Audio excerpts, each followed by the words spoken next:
Bien-aimés dans le Seigneur, bonjour. Une fois encore, nous bénissons le Seigneur pour le souffle, pour la grâce, pour l'amour dans notre vie. Alors, le thème de notre méditation de ce jour est titré « Préserve-toi toi-même ». Préserve-toi toi-même. Nous sommes encore dans le livre de Proverbes. Et cette fois-ci, nous sommes dans Proverbes, le chapitre 4, du verset 13 au verset 17. Je lis. Retiens l'instruction, ne t'en dessaisis pas. Garde-la, car elle est ta vie. Verset 14. N'entre pas dans le sentier des méchants et ne marche pas dans la voie des hommes mauvais. Évite-la, n'y passe point. Détourne-t'en et passe outre, car ils ne dormiraient pas s'ils n'avaient fait le mal. Le sommeil leur serait ravi s'ils n'avaient fait tomber personne. Verset 17. Car c'est le pain de la méchanceté qu'ils mangent, c'est le vin de la violence qu'ils boivent. Le sentier des justes est comme la lumière resplendissante dont l'éclat va croissant jusqu'au milieu du jour.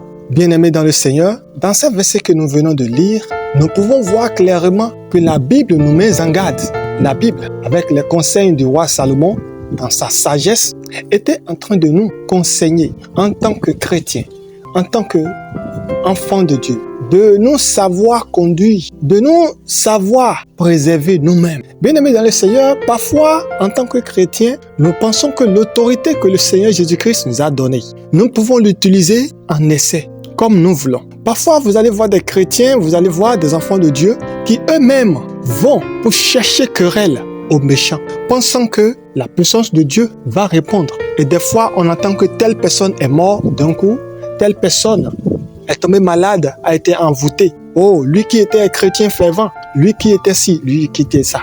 Bien-aimé dans le Seigneur, en tant que chrétien, la Bible dit, n'entre pas dans le camp, dans le sentier des méchants. Si tu veux connaître la méchanceté d'un méchant, c'est plus facile d'aller le chercher querelle, d'aller le provoquer. Alors, si en tant que chrétien, nous pensons que l'autorité que le Seigneur nous a donnée, c'est pour aller provoquer et après espérer que la puissance de Dieu travaille ou bien vienne confondre nos ennemis, ah là, nous nous trompons. Nous nous trompons.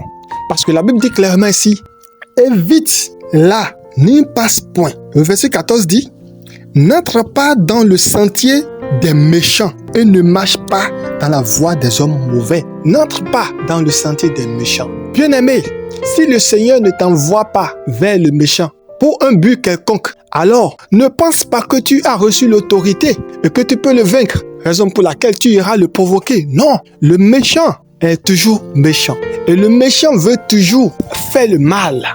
Si tu es tranquille et que le méchant vient te provoquer, dans ce cas-là, la puissance de Dieu, l'autorité que l'Éternel Dieu t'a donnée, va travailler dans ta vie, va confondre ce méchant-là. Mais si par contre, c'est toi le chrétien qui va provoquer le méchant, tu vas endosser tes conséquences, tes propres conséquences. Et tu vas penser que Dieu n'est pas avec toi, ou bien le Saint-Esprit n'est pas avec toi. Non, c'est plutôt toi-même qui n'es pas dans les normes. Alors, bien-aimés dans le Seigneur, nous devions savoir comment marcher. Rester à notre place en tant que chrétien. Et là, nous allons toujours voir la puissance de Dieu descendre à chaque fois que le méchant va vouloir nous provoquer. Bien-aimés, que le Seigneur nous aide, que le Saint-Esprit nous maintienne toujours à notre place pour que nous ayons toujours la victoire lorsque nous serons provoqués par l'ennemi dans le nom précieux de Jésus-Christ. Amen.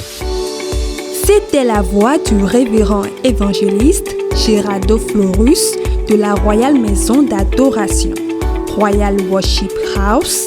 Que Dieu vous bénisse. God bless you. Amen.